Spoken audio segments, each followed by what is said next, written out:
Hello everyone, this is Dark Journalist with a special interview for you with mystic and esoteric researcher Gigi Young. Gigi's remarkable psychic insights have contributed greatly to the X series, and she's been ahead of the curve when looking at the rise of AI, UFOs, and interdimensional entities for over a decade. Gigi now sees a dangerous trend rising with the elite's current obsession with the planet Mars.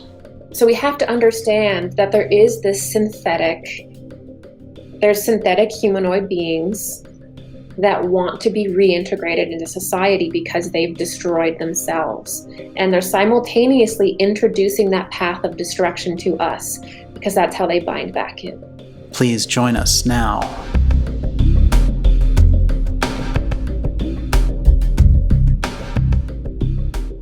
We might want to talk about what real channeling is, because even the Casey stuff is channeling. The first book on Casey talked about how he tuned in like a channel, like a television channel, and that's where they got the whole term about channeling. Oh, really? Yeah. Oh, okay. That's cool. It is. It's I was reading, there's a guy they call the Poughkeepsie Seer, 1850s, and he's doing all the same stuff. He's channeling in trance, and he's got this whole thing going on. So obviously, and he came through with some remarkable work. He's cited by Steiner as an early attempt, like pre-Blavatsky attempt for the schools. And the problem that comes about is they get hooked on the afterlife aspect being exactly like this. So they're like, oh, I can see my grandfather when I go over into the Summerland. And so the Poughkeepsie Seer, he keeps going into this Summerland thing. And they're like, there's all this other esoteric stuff you're supposed to go after. And he's just after this after death part. Now that's good channeling. That's not even like chicanery or anything, but still you have to watch it when you get up at that level about the information that you're paying attention to. You do. And I think something that's not really talked about enough with channeling is that it takes sacrifice. And nobody wants to hear this. Nobody wants to hear that. In order to get into the higher levels where you actually can sense what the world wants and what the world needs, and I mean like really what it needs, not what lower needs, like remove the mystery of death so that I can feel better. But what the world genuinely needs moving forward in the next couple hundred years, in order to get that level, you have to sacrifice in your life. And it's not an easy path. And so if you don't do that, you can absolutely pop into the lower astral plane and get some information and even be a medium or whatever. There's lower level channeling. There absolutely is. Some of it's pretty great and some of it's not so great. But that's pretty much where it is. It's pretty much all about sacrificing. The higher you want to go, the more you have to sacrifice your ego, your personal desires, and click into something bigger than yourself. Which is how you get that kind of leadership quality to a psychic, because not every psychic is going to be a leader, right?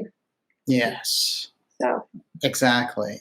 Well, it's a pretty unique role. And we've seen, in a number of tribes, when the shaman would be somebody, they would elect to engage with this fantasy, in a sense, to go out of his body and then obtain the information they need and come back. So they would have to kind of like send him on his journey and then get him back. Yeah. So they understood. Yeah, exactly. I mean, if we look back at the shamanism that used to take place, whether it be in South America or, you talked about the Sami shamanism in the North or even Celtic, they actually they knew what they were doing, and they actually had a lot of wisdom we could use now. In truth, we really moved far away from, I think, understanding psychic ability in society and training psychics and just knowing what it is. And I think society's really suffered and really is at a deficit because of that. Well, they tried. They certainly tried to break through the psychic aspect. I think some of the schools did, Oh yes, they and did. They did. yeah, I think of Dion Fortune and some of her work describing psychic self-defense and things, trying to give us that hint. And then I think of all the mediums and things. So we've had these waves at times, and then always with the waves, you had what appeared to be fraud on top of it, the false mediums using lights and contraptions and things. And yet, a lot of that stuff is also contrived in a way to make it look bad. So there's a stage during Theosophy where where Blavatsky and Olcott actually go to places like Philadelphia and New York, and they're trying to promote the mediumship aspect and say, no, it's not, this is not a sideshow, but at the same time, you have to be careful with it.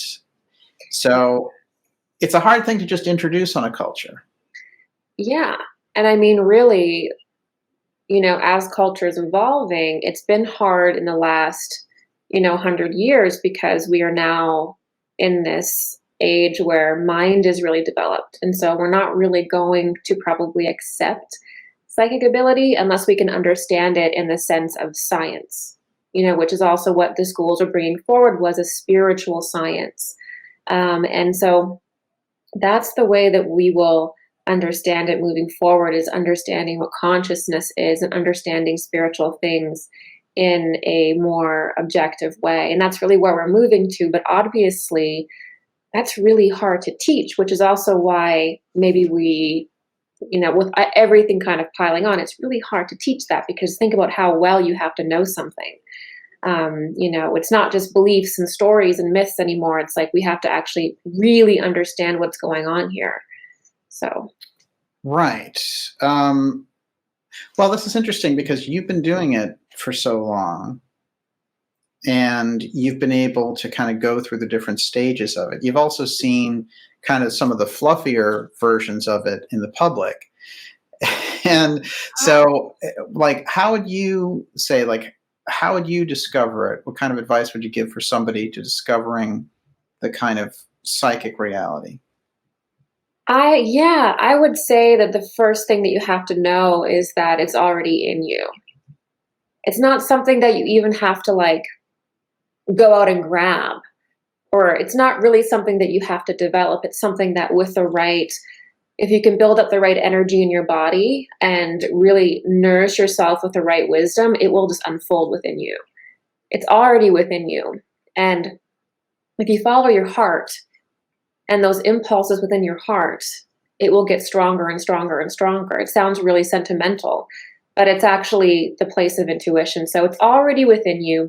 All you have to do is trust it and build it up, and know that if you create the right conditions within your mind and also within your body, it will just unfold. That's how intricately laced with the cosmos we are.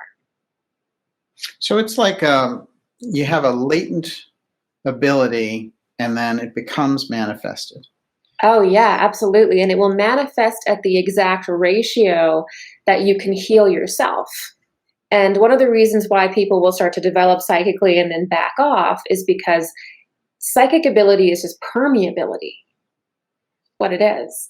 It's emotional permeability and mental permeability, where you're just becoming more soft and you're just becoming more perceptive. And you're getting rid of all of those shells you're putting around yourself, all those walls you build around yourself. And so psychic ability is healing, and you will develop psychically to the exact degree that you can heal in your life. And then the second factor is that your range of psychic ability in your life is also going to be dependent on your past lives. So there's also a level of this that is building on every life that you have. So, do you think it's a mistake to leave out the reincarnation part when you're doing this? I do. I think it is a mistake. I understand why it could be left out. I understand why people kind of left it out in the past, sort of, to get people to focus in on now, in the present. But I think when people leave out reincarnation, they're leaving out the bigger picture. And I think it becomes too materialist. It's just too short, too small, and too dense. And we need to be able to maintain that ability to see the big picture, whether it be in our lives or whether it be in, as we move into a cosmic era, cosmic consciousness or a spacefaring society, we also need to have the big picture of seeing the planetary spheres and the different lives of the Earth and the different incarnations of the Earth. So it's not just the reincarnation of ourselves, and I know this is getting very esoteric, but we have to talk about this because we are moving into a spacefaring age. It's also the different incarnations of the planet and the spirit of the Earth and things like that. So we have to see things as a chain of development. Ourselves, the planet, everything has to become a chain or phases of development. And that's how we're really going to understand ourselves and what's going on. So, for example, when you reincarnate from Earth and go into the planetary systems, you inhabit a kind of body in the different planetary systems. Yes, you inhabit a different, you inhabit a different form. And while you're doing that, the cosmos is also progressing forward. And so the cosmos is changing, the Earth is changing from when you were last on it, and everything's kind of changing around you, and you're moving through the cosmos as everything's changing and evolving and growing, and you're playing your little part in that. And that's the beauty of our spiritual life, our cosmic spiritual life. And there are certain levels of the cosmos that we can really only access once we've achieved a certain level of initiation.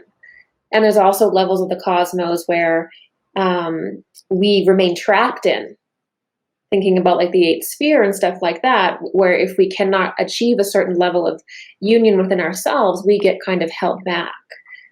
And that's also part of reincarnation too, is understanding the pattern of reincarnation based on how integrated you are as an individual or how fragmented you are as an individual. Absolutely. You know, this makes me think about what the different bodies might be about. So, for example, if someone leaves Earth and they go and they inhabit a Venus body for that realm, you know, like how would we describe the bodies? Because you've been emphasizing Mars a lot in your own work. And you're identifying where there are groups now, like the Elon Musk type thing, or the military version of space, where they have an overemphasis on Mars. And this gets back to maybe an ancient worship system that is part of that kind of secret society piece hanging in the background there on the political spectrum. Oh, 100%. If we peel back the layers of secret societies, we'll find out that there's a very intricate cosmology that they have. And this is outside of like religion and outside of the average person's kind of understanding. And one of the things that I've realized is that this is something that's really not spoken about. It's not talked about. I would say it's really held close to their chest because of how important it is. But Mars is actually a huge religious planet for them. It is a future planet for them. They see it as somewhere where they can return to.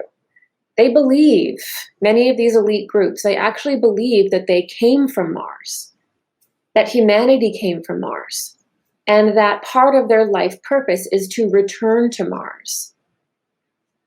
And so we see Wernher von Braun writing this book called Project Mars. Right. Why are we doing that? And then you look at the book. A little obvious, right? Right. And then you look at, and he's done all the calculations, right? Yeah. And then he's mentioning, I think in that book or a complementary book, he's talking about Elon.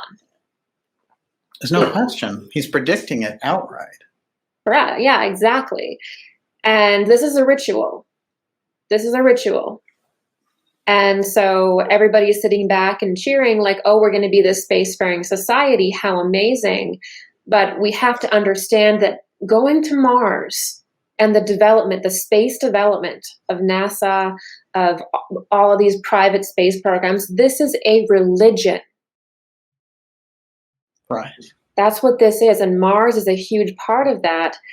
And a lot of it is due to certain events that occurred during Atlantis, and the overlapping of certain higher spheres of life over the planet at certain times, where certain beings did migrate here. We'd call them maybe the fallen angels or whatever.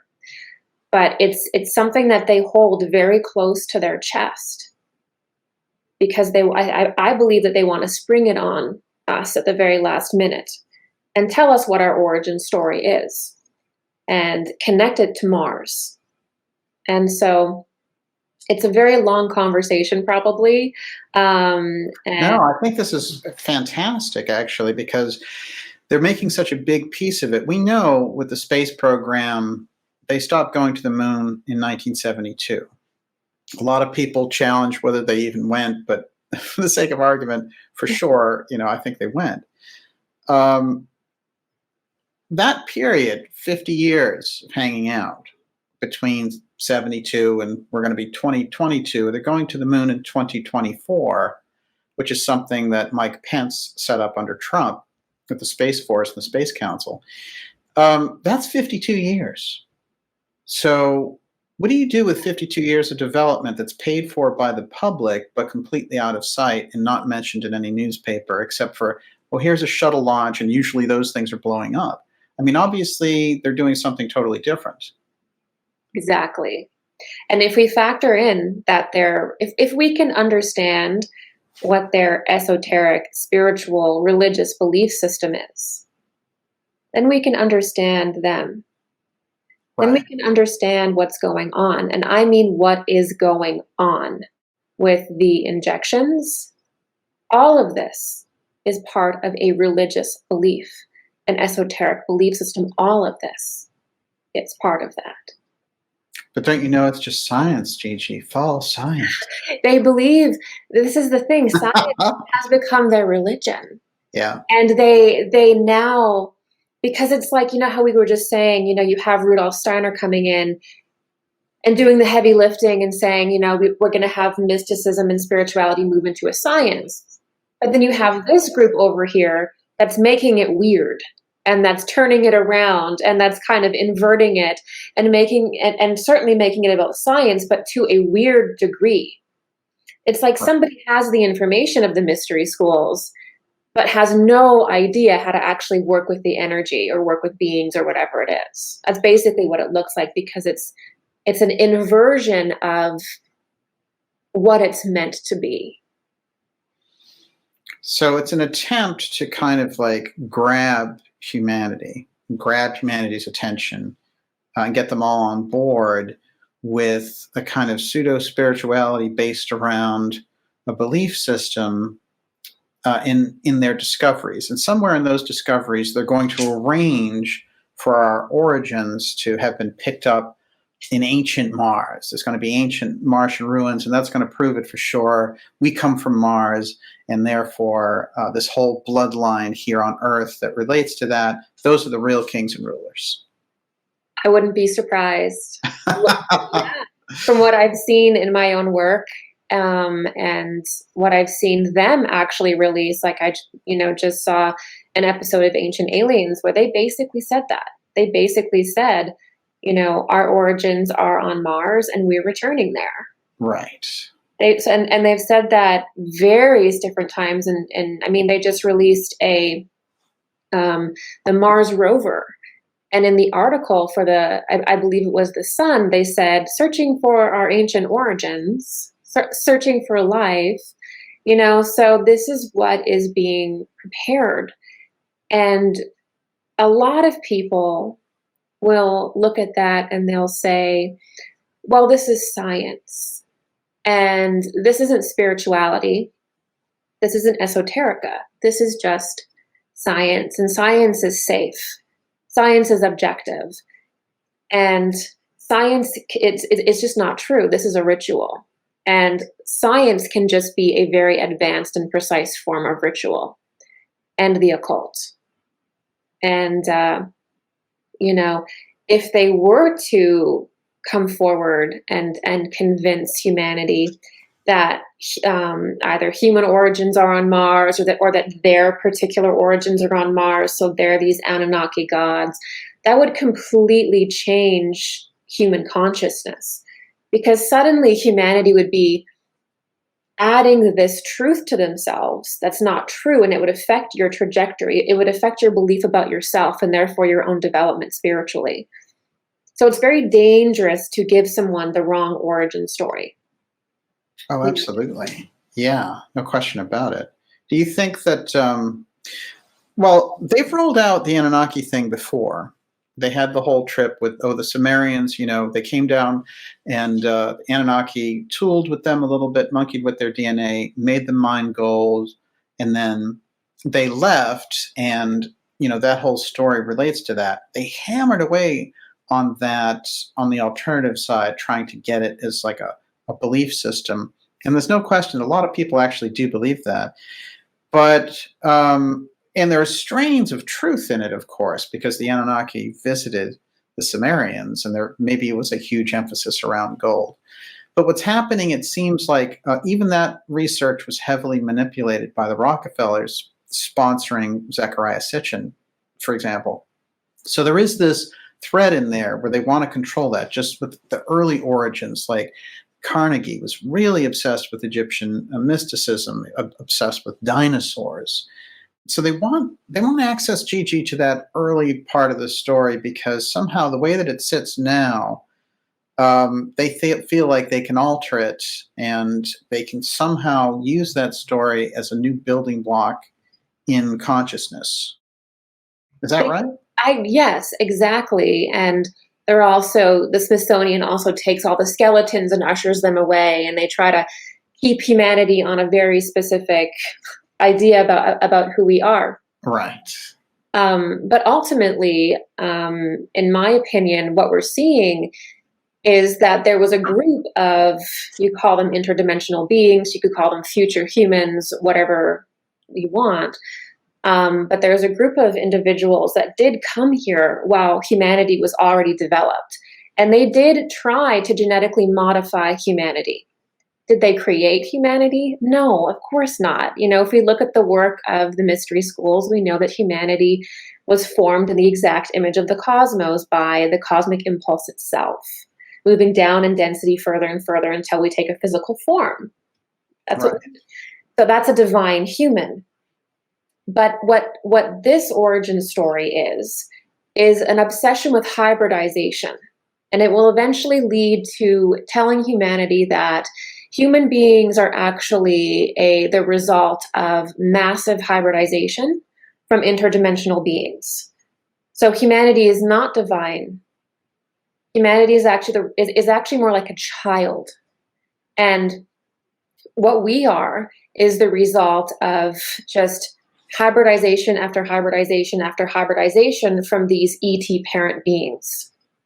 Right. And so right away, that takes away our divine heritage. That takes away a huge part of ourself. It takes away our inner Christ. It takes away our ability to be sovereign. And it's sort of like we have this huge tyrannical government that's coming in and trying to be our parent and trying to tell us what to do every day, and just closing in on us. And then this is also the same thing that's going to happen in the spiritual or religious scene, where we're going to get these parents that come in that are ETs or interdimensionals eventually. And they're going to say, the missing link is basically aliens.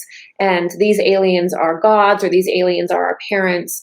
And really, with the DNA issue or the missing link issue, we actually will let go of some of our qualities, or some of our DNA, if you will, as we move down in density, because we can't take it all with us. We can't take all of our abilities with us and all of our magnificence with us. We take a piece of it when we come into this 3D life. And then we work and we work and we work through integration and through discipline and through spirituality to awaken our DNA. So the reason why we're limited here is not because we're limited or that we're great. It's not because of an external being or an alien. It is because of the very structure of the cosmos and how life moves through it. as we gain and lose aspects of ourself through to the just cosmic rhythms of life, through to the natural evolution. It's how we become who we are, is we lose things and we gain them. And we do that through transmutation. So, the natural process of transmutation, of having pain and having trauma and then overcoming it, the awakening of the Kundalini, that's how we light up. And so this is very dangerous. It's in a lot of different channeling circles. A lot of popular YouTubers are teaching that, the human being is all a result of hybridization. This is a lower astral false paradigm, and it is very dangerous to our consciousness to believe that. Yeah, absolutely. It's interesting how well devised it is, because people always want to know about hybrids and things of this nature. So it kind of catches our attention on the imagination side. It's true, because there are periods of time where there has been meddling on the planet. And I certainly wouldn't say that we haven't been meddled with. The issue is that our origins is not by these beings. Our origins are divine. These beings came after we were already formed. So that's the important thing. It's not that hybridization doesn't exist. It's that we don't evolve through that. And it's not how we began. We shouldn't be marking that as our origin, because we are much greater than that, if that makes sense.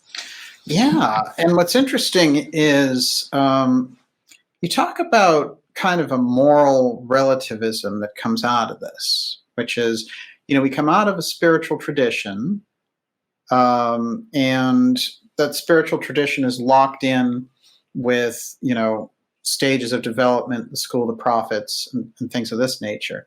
And there's all sorts of battles over religion and everything else. This relativism thing is interesting, because it's like, well, actually, since you're just a hybrid, you don't really have to worry so much, like, hey, everything's actually all right, because you're actually just a hybrid, and forget about all these things that you've learned in terms of spiritual moral precepts, because that was done from a level of not knowing this great thing about, hey, you're just plugged in to this, other pathway in the past. And so therefore, now that you know that, you're a different thing. You don't know anything. There's no 10 Commandments, for example. Just forget about it. Oh, they can get rid of anything. They can get rid of anything, and I'm sure they would. Yeah. But yeah, the moral relativism is a massive part of this. It basically leads to Luciferianism. Yes. Which basically feeds the harmonic paradigm. So, yeah, the other thing to intuitive development or to human development is to understand that the virtues or the morals, they're not about sticking your nose up at people or being better than people or virtue signaling. What they do is, if you live by the virtues and if you have a moral code, it actually allows you to progress in life. And it actually allows your energetic body to align with Christ consciousness. It makes your life easier, and it actually is what progresses your soul. So when you lose these things and you start to only pursue pleasure, what feels good, or escape pain, suddenly your soul begins to degrade very quickly. And if there's an entity that wants to, I'd say, eat your soul or consume your energy or attach to you, they're going to want to introduce a lot of Luciferianism, a lot of moral relativity to your life, because they're going to want to get you to separate from that sovereign Christ energy. That's so interesting. I want to follow up on this. I want to pull in the Emilius part coming out of the Casey readings.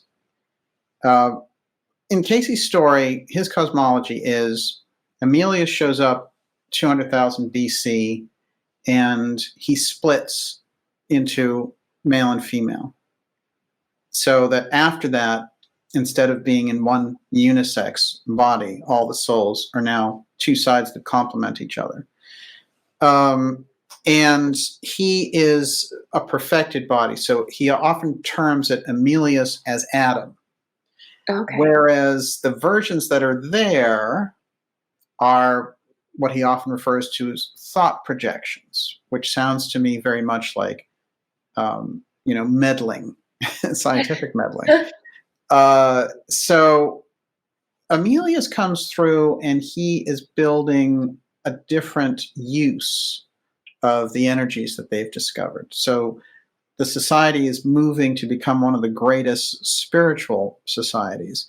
In the Steiner work, this is the same thing as Manu, which is that title of Manu, the great spiritual leader who takes, when Atlantis is going down, takes all the top 100 people in Atlantis who have a certain level of spiritual development and brings them to India. But tracking with this Emilius for a moment, at a certain stage, he's challenged by a being named Esai, E-S-A-I, who is a giant. And this gets into some, again, we're looking at some morphology going on here because he's altered. He's a giant, and he is the leader of the Belial forces, and they split the understanding, scientific understanding that the Atlanteans have.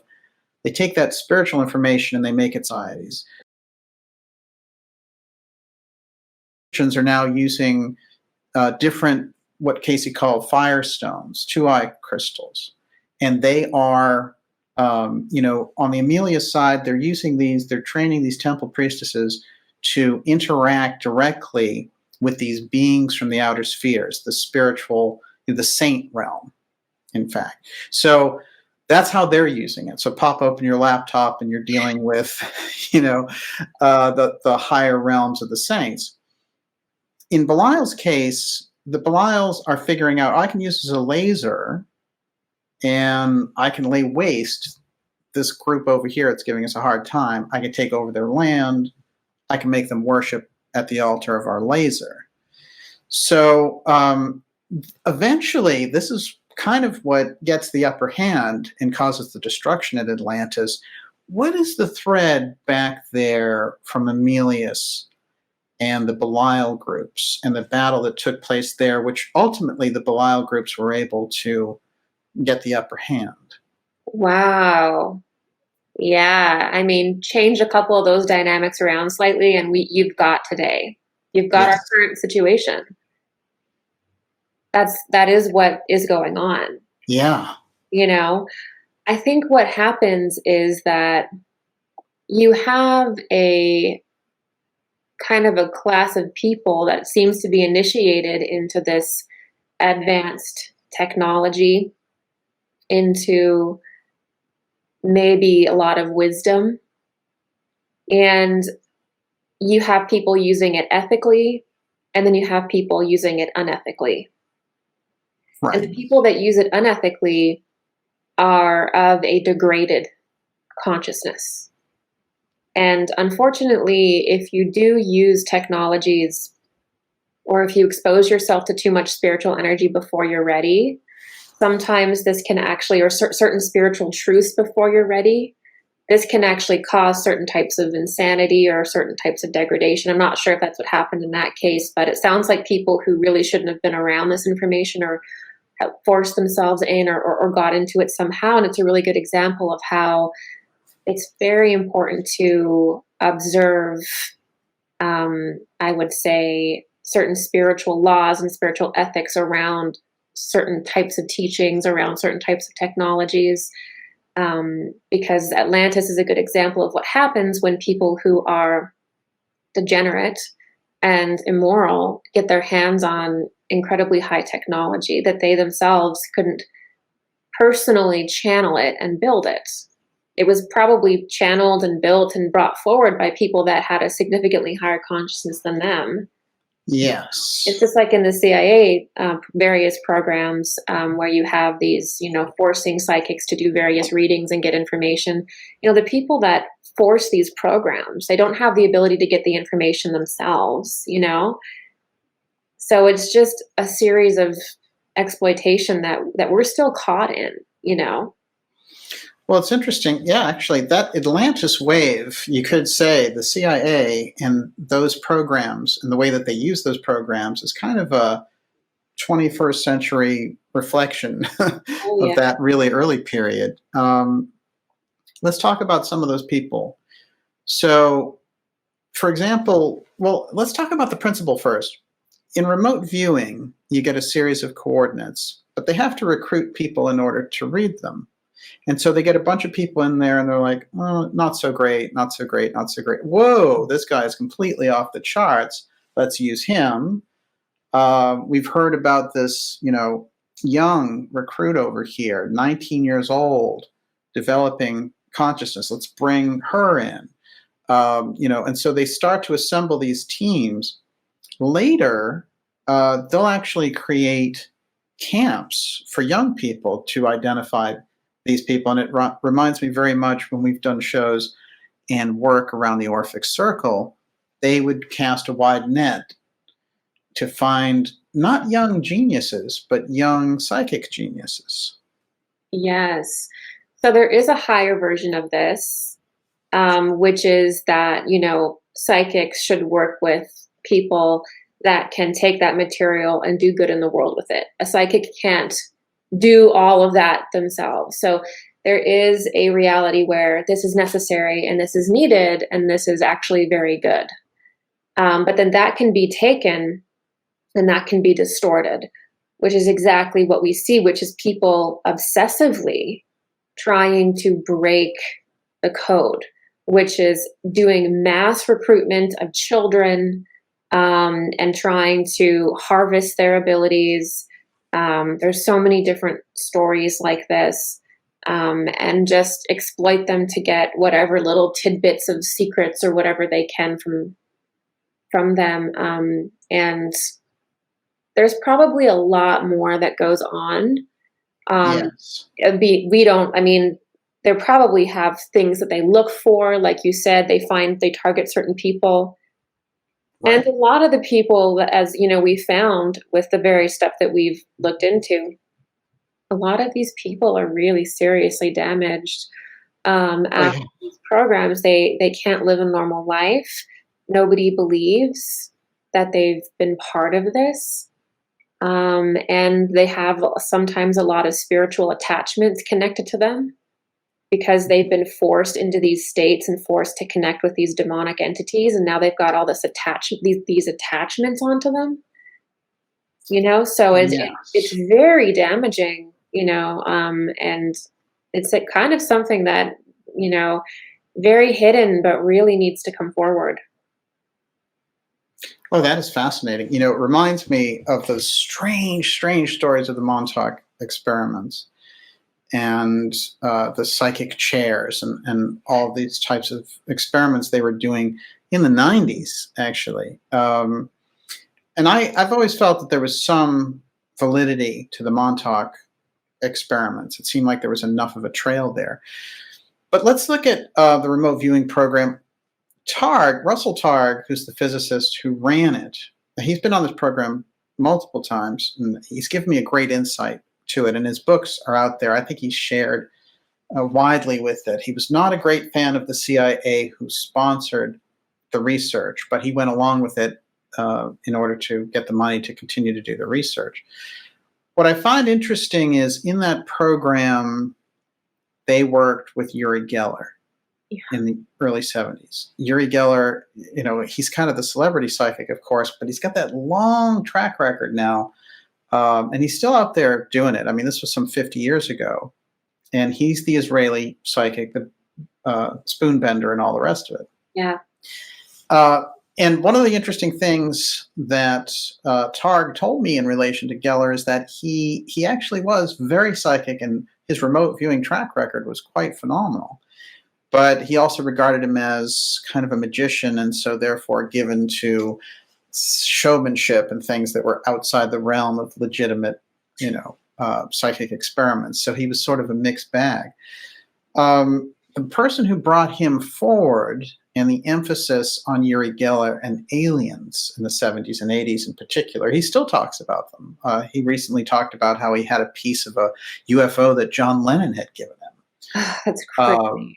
Because Lennon classically had a UFO sighting.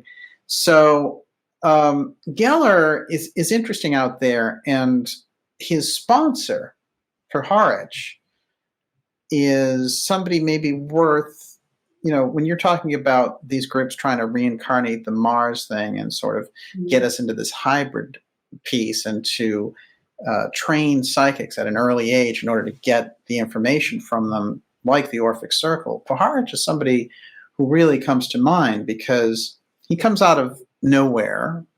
He's a psychologist, and he brings forward research on psychedelic mushrooms, for example, psychic ability, but his earliest association, Gigi, is with a group called the Nine, which we've touched on a few times, and it sits out there as part of the kind of mythology of contact with ETs, but it's a weird one because it has all this Egyptian mysticism attached to it. And yes, the Nine are, I feel like, another hidden secret. Yes. They're incredibly well connected into programs that you wouldn't think. Like if you just go down to Sedona and you're like, ooh, I'm going to go to a channeling meetup, you're going to see a bunch of like wine moms hanging out and like doing various things, or like hippity dippity doos most of the times, like, doing bless them. I'm there too. So, hey, but when you get like, but when you look at the Nine, what we're looking at is a systematic, in-depth, scientific, massive channeling circle that involved aspects of, so well connected, involved aspects of aerospace, NASA, all this crazy stuff, CIA, MK Ultra. It's so deep. And when I tuned into it, when we were going to do this, the first thing that I felt from the energy was that, like, whoa, this isn't human. This isn't a person. This is what it felt like to me was some kind of AI synthetic supercomputer that was beaming information down to people. And it kind of took me aback because I'd never really considered if that was possible. Right. How is it possible that there could be some type of, I don't know, is it a satellite in space? Is it, what is it? How does it work? I don't know. But what it was something that was beaming down information. And psychics would pick it up, or they wanted people to pick up this frequency, but it was basically somehow able to gather up everybody's thoughts and all of the different thoughts and teachings and all of the information that was basically in our planet. Sort of like the maybe Akashic records of the third dimension. Not a very vast array, certainly not organic information or new information or truly inspired information, but like information that had been around for a certain period of time and had saturated the lower planes. They could pick that up. And what they would do was regurgitate it to people to get them to basically align and connect with this synthetic AI supercomputer that is basically acting like some kind of psychic force. And then I realized this is also in the New Age a lot, where you'll hear certain channelers and they'll give you scientific information. They'll give you, information from the Eastern traditions or some of the Western traditions. And it's like, oh my God, this person just knows everything. They're just, wow, amazing. But if you really, really, really listen, there's a coldness to it. And it's not It's not loving. It's not warm. It's isolating. Right. It's just like a data stream. And they'll say things like love.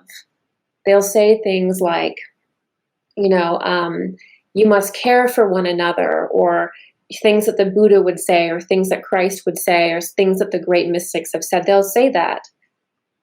But behind it, there's a coldness.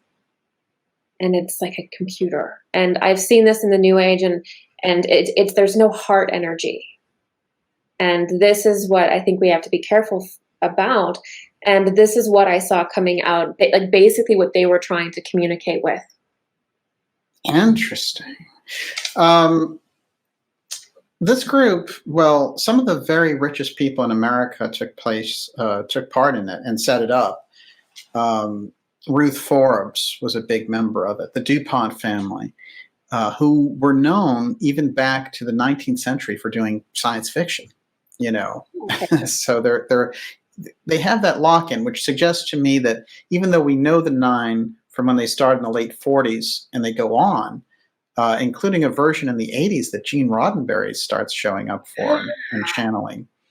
So, you know, it goes on in the lineage. God knows where it is right now, you know. But when I look at it, I think to myself, these groups were involved in some unusual people with unusual connections. For example, Forbes, she was married to Arthur Young, who created the helicopter and sold it to Bell Helicopter. But Young ended up being a phenomenal, you know, consciousness seeker, and his institute is still here in Boston, which he and his wife put together, which is all about consciousness. It's not about military helicopters or anything. So some of these people, I guess, get out and they go on this other track and they're like, you know, I'm not doing it for these other purposes anymore. But then people like Paharich continue to work inside that CIA system, and they're trying to, you know, Hal Puthoff is kind of another one. I think of Targ and Puthoff as two totally different sides of this, where Targ kind of went for this, what's the spiritual ramifications of all this psychic information, and Puthoff went in and said, how can I get this to be the CIA military program? You know, and so there's mentalities that are different there. They're both working with the same information, and even some of the personnel crisscross. And of course, you know, Puthoff showed up during the whole shenanigans with Elizondo and the TTSA as well. So he's still, even in the 70s, still pushing that envelope. Gigi, when you look at that, you see that then these channeling groups can get together, and whether it's the nine or another group, they can be interacting with them. But depending on their purposes for putting it together in the first place, you don't know what you're going to get. Yes, you really don't know what you're going to get, and it really is a big mystery. And when you look into Puharich, it really looked like he was becoming obsessed, almost like a mad scientist, with finding people who could, you know, connect with the nine. It's almost like he was becoming possessed. Yes. And yeah, he became obsessed with trying to find the specific channels that could connect with that wavelength. And lots of people went in and out of his programs, like you said. Lots of people went in and out of those programs. One connected to the TTSA. And we don't know whether or not there were other smaller programs started. This is just a branch of it. No question. John Alexander, you know, the big kind of deep state military guy who deals with UFOs, he's incorporated all kinds of paranormal studies for the military, including voodoo and things of that nature. So it's a heavy thread going on there, no question about it. But when you look at it, and I'll jump to a few of the specifics about the nine. One of the things that they claimed to be when they were interacting with this Indian doctor and Forbes and all these other people who had assembled, they claimed to be Osiris and Isis and these Egyptian gods, but they were hanging out this time in a spaceship outside of Earth. Now, the information, there's no doubt that the information is very sophisticated, as is the contact. So it's not just like this Indian was making up this story. He was in contact with something for sure. What is it about a group like that, the nine, the Council of Nine, these aliens who identify themselves as such, why do they take on the guise of Osiris, for example? What would be the point? Yeah, so I think that is to claim authority, to take an authoritative position. If you just say, hey, I'm Osiris, hey, I'm Isis, hey, I'm Edgar Casey, hey, I'm this person, I'm that person, you're basically stealing or plagiarizing a lineage. Right. And you then don't have to prove yourself because you're saying, well, I'm Ra, or hey, like I'm Isis, or hey, I'm Osiris. If you just say that you are that, And then you impress people, you glamorize people with these scientific equations and all this information that you basically just stole from humanity. People will then believe that, that's what you are.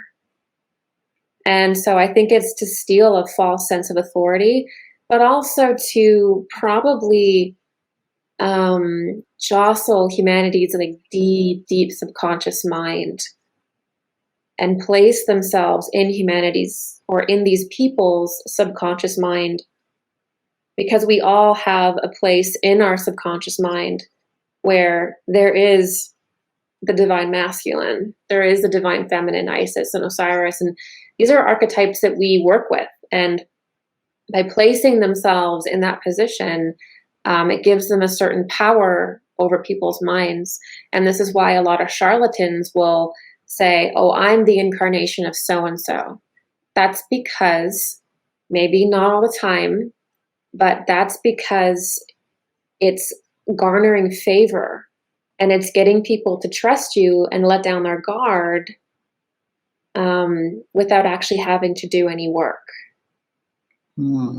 So that's one of the things that I always look for in somebody is, are they trying to claim that they're like Mary Magdalene or Jesus or some great mystic that worked their whole life to achieve something, and then, someone just comes along and takes it. It's the same kind of thing with fraudulent entities or fraudulent mystics. Someone rolls along and wants their own show on Gaia TV, and boom. Right. So the Osiris thing, then, it's almost like alien imposters. It's like the ultimate space LARP in a sense. They are, in fact, interdimensional entities.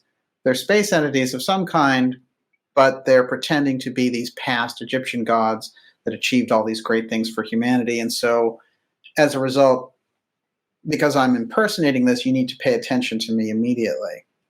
Exactly. And if we wanted to go one step further, there are really two different types of interdimensionals. There are interdimensionals that are basically organic, and they are basically what you would see as future humans or higher humans or higher dimensional humans that are basically connected to the earth as the higher aspect of the earth. And they're the traditional angels and masters and spiritual beings, and they don't have any kind of mutation. You literally fall in density with the seeds of everything you need to ascend or to become a master, and you rise with those seeds. You don't splice your DNA, you don't mutate yourself, and you don't take any chips or modifications. That's not. The moment that you do that, you become something that's a divergent being. You become artificial. And your body will begin to sort of shut down. Interesting. And so what ends up happening is, over long periods of the Earth's evolution, and if you realize, that time is not really, in a sense, real, and time can be traveled, what happens is you have all of these interdimensional beings that are, what they really are is mutated. They've mutated themselves in some way, or they've been mutated in some way beyond any type of healing at this point. And the common denominator is that they want to come back to this particular time before we have chosen transhumanism, or before our bodies are horribly mutilated. We're developed enough to have mind developed. In the post-Atlantean epoch, we have this beautiful mind, this beautiful sense of individuality and sovereignty that we can just fly with now. So it's like the Goldilocks zone where we are. So there's a great deal of these interdimensionals, which you could really kind of see as, some of them would be like deformed humans, really. They're coming back, and they want our genetics because they've gotten out of the evolutionary chain. And every time they incarnate, they get sicker and sicker, and they get closer and closer to basically going into the abyss or the eighth sphere. And when you do that, you lose your individuality and kind of have to start all over again, which is, right. Casey would say Saturn would reamalgamate you, and you got to start at the very beginning, right? Yes. So there's all these beings that are avoiding that. And we're at an end times. And so there's these massive programs that we see about wanting to gather people's genetics, and even various things going on in our society right now with mRNA and all that kind of stuff. We have to begin to think bigger. And we have to begin to understand that there are these divergent beings. The ones that are the most aggressive that we should really focus on are divergent humans. They're literally like a failed version of ourselves, if you will. They usually look like something like the Greys. And they're actually looking to hybridize themselves. There's the hybridize thing again, back into the evolutionary chain, or what my guides call a rope of consciousness, which is the natural evolutionary cycle. They want to get back in there. And so this is, there's various different ways. I mean, part of that is convincing people that they're godlike, right? And so when I see something like the 9 trying to dig its heels in and things like that, and that it's an AI thing, and even with the 9, Yuri Geller said that he was communicating with spectra, which was this chip or this panel in a UFO, or the supercomputer. He even admitted that he was basically communicating with a supercomputer that he called Spectra. Freaked him out. He apparently never went back. This is not natural. It's not natural, you know? So we have to understand that there is this synthetic humanoid beings that want to be reintegrated into society because they've destroyed themselves. And they're simultaneously introducing that path of destruction to us, because that's how they bind back in. Oh, that's really interesting, because, they're harvesting human DNA. So if you look, if we go through the 60s, 70s, and 80s, there's a massive amount of abduction stories. Not played up so much now, but in that period, light shows up as a saucer, somebody has missing time. When they remember it through hypnotic regression, they were examined. There were all these sexual things that they were examined for. We had all the stories in the 90s about women and hybrid alien babies, and some of them were just absolutely convinced, that I have a whole hybrid family, and I've seen these half aliens, half humans. Is that part of this? Is that story distorted, or is that what we were hearing about? Is that what we were getting? Yeah.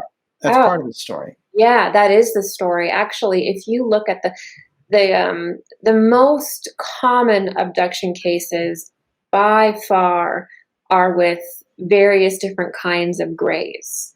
So perhaps these beings have been playing so much with their own genetics that there's like blue ones, there's small ones, there's big ones, there's ones with noses, there's, all different types of Greys. Yeah. But they're the most, even when you look at like in the New Age circles, all the different types of ETs, they look like some form of Grey, usually. And then but then you've got these outliers that are kind of a little, maybe we could look at those another day, but most of the abductees, or the people that are getting messed around with, are getting messed around with Greys. And they usually will talk about having their eggs taken, sperm taken. Sometimes they're even brought onto a ship where they're meant to like bond with this alien child. Most of the abduction cases have various different types of either taking genetics from people, or direct reproductive stuff. And that's because they are essentially trying to heal their DNA that they damaged through mutations, chimeric stuff, like merging their genetics with like a lizard or whatever it would be. The kind of Atlantean stuff. Like if you took the Atlantean stuff and you just added, 20,000 years to it, you get you start getting these mutated humans that are now outside of the evolutionary chain and, dying to get back. And by Atlantean stuff, I mean the Atlanteans were making chimeras. They were merging, they were creating these androids, things like that. And now we're seeing, so that's what's going on there. That's the outgrowth of that original experiment, which worked so poorly back in the Atlantean times too, and actually produced monstrosities, as we know, with their projection technology. May have even produced dinosaurs from some of those stories. Oh yeah, exactly. Or reproduced them. Yeah, or reproduce them. Yeah, they were doing all kinds of stuff. And when you do that kind of stuff, it has a cosmic, there's a cosmic repercussion. It opens certain doors. It opens certain portals. It allows certain things. When you mess with DNA, you're messing with portals. Right. You're starting to pull things in, and you're starting to, it's a form of high magic, really, to mess with DNA, because it actually messes with certain portal systems in the cosmos, bringing things in. And so laws of nature. Yeah, you are. So we have to think like, okay, well, if people were doing this, and if also the Nazis were doing this, and if certain American projects were doing this, what would happen if this just proliferated for like 10,000 years or even less? What would they look like? And what if they had spacefaring ability? So then we're sort of getting in the ball game of what these visitors are. And some people will say with the Zetas or with the Greys, like they're not from here. Okay, well then why do they want our genetics so badly if they're not from here? Why is everything that they do a massive genetic program and their sole thing to be, hybridization? If they were some other creature, even a cousin, it wouldn't even, if there was some other being from some other system entirely, that it wouldn't be about hybridization. It wouldn't really even be possible. It's really interesting. This is a great question because we're naturally trained to think of them as just off-world civilizations visiting, doing their thing, and leaving, and using us as a kind of port. Mac Tawney's book, and Tawney's was one of those really off-the-wall UFO researchers because he didn't go for the traditional theory on this. He thought that the Greys and these aliens were here, and he thought they were just a little bit ahead of us as far as science was concerned, and that they were able, with that slight advancement, to keep their presence hidden, except when they did things like abductions or flew over cities or whatever. So he called them crypto-terrestrials. I think that's starting to get to a lot closer to what we're dealing with. I feel like they also will create bases on the more denser spheres in our solar system. They don't have any hold over the Earth.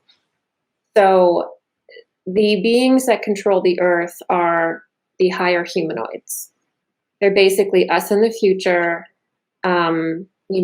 They are just Earth in a higher dimension. And so they're actually the beings, some people may call them Pleiadians or Venusians. These are actually the beings, they're really aspects of ourselves, but they're the ones that control the planet. Not control in a negative way, not in a forceful way, but they're the ones that have the most influence, and they help to, protect have a protective sphere and make sure that certain cosmic laws are adhered to. And so things don't go crazy, so that, negative entities and stuff don't just take over the world. And they do this by following a very strict protocol that doesn't just allow humanity to experience no pain. Because I can hear people being like, well, have them come in here and just clear out the political system and have them come in here and this or that. No. A certain amount of pressure is needed for humanity to grow that has to do with the exact degree of karma that humanity has and all these different things. It's a very complex system, but there are higher beings. Maybe we would have called them angels in the past. that do make sure that this system is adhered to. So those are the beings that really have the most influence, if you will. These darker beings, they're like freeloaders that are just looking to make as much connection with humanity, whether it be through New Age channeling circles, like the Nine or whatever it is. The more people that believe in them, the more people that think that they're Osiris, the more people that think that they're this godlike being or this teacher, the more access these darker entities have, and there's nothing that lighter entities can do about it. Because through your free will choice, you're choosing to connect with the Nine, or you're choosing to connect with these lower beings, and through cosmic law, your free choice, it's your free will to align with that and go in that direction. And there's nothing a genuine higher being will do they're not going to interfere with your free will. So we have this situation going on because humanity keeps renewing the contracts of Atlantis, basically, you know. They keep coming here, trying to bind themselves with they always do that. Even in the earlier days, when you hear like the Anunnaki, when they looked more human, they're always trying to take humanity's genetics and bind themselves with it so they can stay here. Right. It's not like to give you more exalted powers or to create you, or to take a monkey and take themselves and they created you. That is so this group, who literally has no evolutionary future, can bind themselves to this planet. Right. And stay here by merging with certain people's DNA, and that allows them to continue to stay here. And they have all these things where they love to merge themselves with people's DNA that allows them to stay. Interesting. Well, how much of that then that we're seeing in culture that relates to artificial intelligence controlling things, how much does this hybrid kind of broken down line, twisted line, hovering around humanity relate to that? Is it trying to embody then almost like a cyborg, in taking on some human aspects, some mechanical aspects, and sustaining itself as to inhabit basically a kind of immortal body? It is. It really is. It's always a perversion of something that's holy. So the natural phase of evolution now is to rise. It is for us to remember who we are, become sovereign, and redevelop our gifts, get our clairvoyance back, get our clairaudience back, and kind of reconnect to the cosmos as holy individuals. And that's kind of like a hive mind. Not a hive mind where you lose your sovereignty, but you almost move like starlings, where everybody has this level of interconnectivity because of their intuition, because of their psychic ability. And you can begin to heal your body, and you start to move into the higher phases similar to Atlantis, but with this sovereignty to us. So we're moving towards this higher phase of human evolution. And there are these beings, or these fallen angels, or these lower beings that still crave that. They still crave that feeling of being connected to the all, of having these powers, of being invincible, of maybe transcending death. They still have all of those urges. That is the human being's destiny, right? They still have that desire, but they cannot do it with their consciousness because they're so degenerate.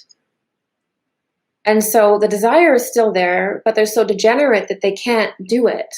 So what they do is they try to do it externally through, oh, well, I'll just add this like chip to my brain, and like I'll just like tap into like Wikipedia, like that's the same, right? Or like, you know what I mean? Or just like I'll just merge basically with machines. I'll just go the transhumanism route, and that will allow me to live forever. Well, that's not the same thing as like Christ being resurrected at the cross, my friends. Right. That's not living. That's not transcending death. That's not being a superficial expression of the same type of idea without. It's like the total shortcut. Total shortcut in the vein of materialism. So if you were to just take a psychic shortcut and make it completely materialist, that's what you would get. It's everything that the transhumanist agenda does is a mockery of things we can already do if we develop. Akashic records are the cosmic mind. You can train yourself to do that. And it'll actually be a multidimensional experience, not some weird 3D supercomputer that is controlled by someone that you don't even like, or someone who's a pervert or something. You know? Right. So it's, so everything is a mockery of, and then on top of that, as you know, and that you've taught on your channel, so much, is that there's this whole Ahriman aspect, which is like there's an AI god. Right. That convinces people that this is the way, and that, there's that whole aspect. There's a religious aspect to this that creeps in, that tells people, oh yes, you're going to, live, this is the next step of human evolution, and this is the way that it is. And so you've got this whole spiritual element to it, that's just completely like just woo. Right. Wear that Apple Watch and eventually it becomes part of your pulse, Yeah. Wow. Amazing. And it'll make your pulse actually vibrate the correct way now. Forget about nature. Yeah. And the sad thing is like, there are people with Parkinson's or with certain diseases that, where I'm going. Yes. That will be told, we can cure your disease. And this is somebody who probably hasn't been able to take a bite of food properly in, 10 years. And they're like, here, well, you can just use this or that. And then they can walk and they can, do things. And so this is going to be very glamorous and very hypnotic. And so it's not just like, ew, gross, I don't want to be hooked up to Neuralink. It's actually going to look very amazing. Attractive. Yeah. Right. Yeah. Like this is the next stage in human evolution. Right. You're half machine, but you're so much better and you live to 150 years. And yes. And then it's like, by doing that though, we got to keep it in balance, because our bodies are always giving us feedback about how close we are to our own soul and about our evolution. So it's like, we don't really want to remove all of our ailments necessarily. We want them to communicate with us. And so it's kind of weakening humanity in a way. So it's really interesting. I want to pick up on something you said about Ahriman there, because he's such a crucial piece in all this. And why Steiner's work is so, I think, relevant. He's got the incredible background, he certainly is able to do a kind of a cognitive piece on the past, looking at the Akashic record. But what he does is he flash forwards Gigi into this century, and he says, here's the incarnation of Ahriman. It comes through the technology. That's a piece that we didn't get from Theosophy or the other mystery traditions. It was really something where he was like, oh, I see it very specifically. And he gave it this name of the Persian god of evil, Ahriman, Ahriman. Now, Ahriman, at a certain point, he starts to identify Ahriman, who is the traditional devil, really, whereas he puts Lucifer in this other category of Lucifer Gnosis, where sometimes humanity gets knowledge from Lucifer Gnosis, at other times these Luciferian beings try to draw them from Earth with their thoughts and their imagination. So they are also kind of harvesting them, but there's a different type of relationship. The Ahrimanic relationship is quite different. It completely pulls down the human being into nothingness. And it's an old force that sort of insinuated itself into the evolution of the Earth, and there's no getting around it. There's no fleeing Ahriman. In Steiner's cosmology, it's facing Ahriman. But Ahriman's coming in, Gigi, he says, through the technology, and what he's bringing is a sense of that science, the materialistic science, through technology, which cuts off the individual from their own spirituality. That's the period we're in now, according to Steiner. How do you see it? I just think the fact that he saw it is pretty crazy. The thing that you said about Ahriman almost being like this held back element that kind of represented humanity. Yes. And is kind of projecting himself here. That's exactly what we were saying, these interdimensionals are. Yes. They're just forces that were held back, that left the evolutionary chain, and they now represent this shadow of humanity. And then humanity interacts with these forces. They can't avoid it, right? You can't avoid them. You can't avoid Ahriman, because fundamentally Ahriman represents an aspect of ourselves. Right. Ahriman is like an initiation.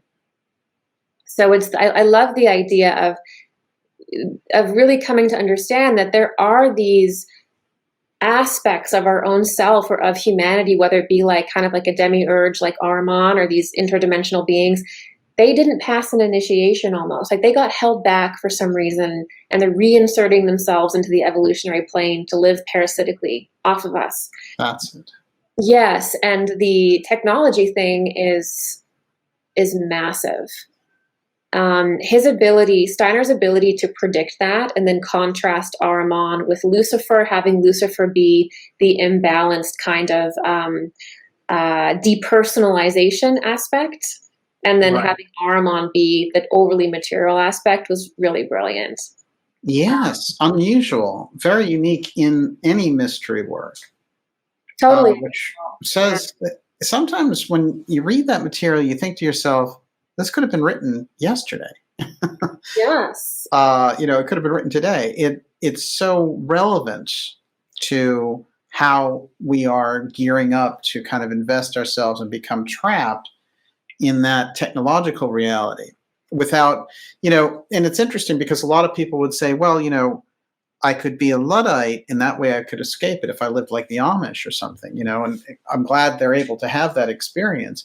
Unfortunately, it's not really about that, though. It's more about being able to take on the challenge of the technology and face those aspects and acquire them without losing yourself to that realm where they come from. Is that accurate? It's right. Yeah, exactly. It's about harmony. We're not meant to stay in the same phase of existence forever.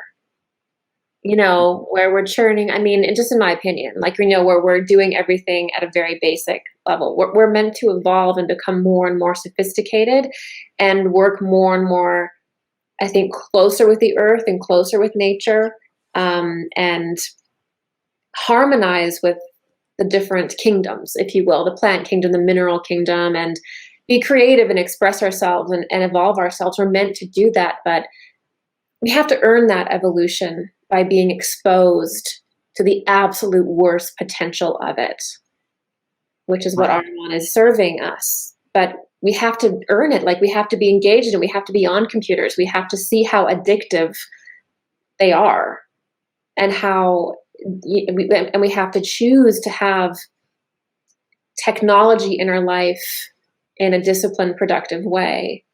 And we have to see how dangerous it can be with, things like entrainment and all that kind of stuff. So we have to walk that tightrope. Entrainment, yes. And it is ugly. We can already see the ugly aspects with the brainwashing capability. The ugly aspects of people getting overly involved and addicted to technology and forgetting their own personhood. So this is a very difficult stage, I would say. Steiner, in his work on Ahriman, where he emphasizes that if Ahriman comes upon humanity unawares, if they're in a kind of sleepy consciousness, then it's incredibly dangerous for our evolutionary track. So this unawares thing, I think, is interesting, and I wanted you to kind of open that up a little bit. The danger is not so much in facing the Ahrimanic reality, but in facing it in this sleepy, unaware, low, kind of low attention span way, and with low awareness. So the key would be to be ultimately aware of the coming in of Ahriman and to be able to relate on the technology side while saying, I'm not going to get sucked into this virtual reality sphere. Oh, exactly. Exactly. That's what I would say. I think that, well, that was weird. There was just like a weird bang on my window. Oh, yes. But Ahriman's at the door now. yeah, Is it gone? yeah, it's gone. It's really weird. Did you hear it? There was something weird there. Yes. It's weird. So yeah, that's the whole thing, is that our consciousness is such that we can either occupy it and be present and command it and build, or we can kind of zone out, and we can leave ourselves. We can kind of leave our consciousness like an empty chair. And if you leave your consciousness like an empty chair, then something else can sit in it. And you can sort of be lured away. So there's this concept that we should be very, very, very alert and focused and be very purposeful in what we do. If you're washing the dishes, take your time and really wash the dishes and really focus on what you're doing. Don't think about the conversation that you have to have with someone or the person that made you angry or whatever it is. Just really wash the dishes. If you're talking to someone, really talk to someone and really be present in everything that you're doing. If you're using your computer, use it in a way where you go on there to do something. You have a disciplined time when you're on social media, and really have that willpower. And that allows you to really occupy yourself. But when you're out there kind of like floating and you're like, undisciplined, what happens is that you can actually kind of esoterically or spiritually kind of leave yourself unoccupied, and that's when things can come in. So I think that it's about alertness. Wow, absolutely. Oh, and I want to also mention to people that they can go to gigiyoung.com to take part in the classes that you set up, which go the whole range from very beginning stuff to very advanced classes. Yep, we do that. I have Inner Mystic, which is just for beginner. It's just creating a common language and developing the clairs, understanding what that is. And then I have a psychic protection course, and then I have a kind of more advanced course. And then I also do, for members, I do 2 live Q&As a month where you can ask anything. So if you're taking the courses, you can ask any questions that you have. There's forums that discuss intuition development and all different kinds of things. And yeah, that's basically what's going on. Fantastic. Incredible. Just amazing information and gifted insight, Gigi. Now we have more to dive deep into, including altered DNA and bridge entities. So we'll cover that and get it out for everyone shortly. Now remember to go to darkjournalist.com and sign up for our newsletter. We'll be back with the X series next week and more Gigi Young coming up live along with other exciting guests for you. See you soon.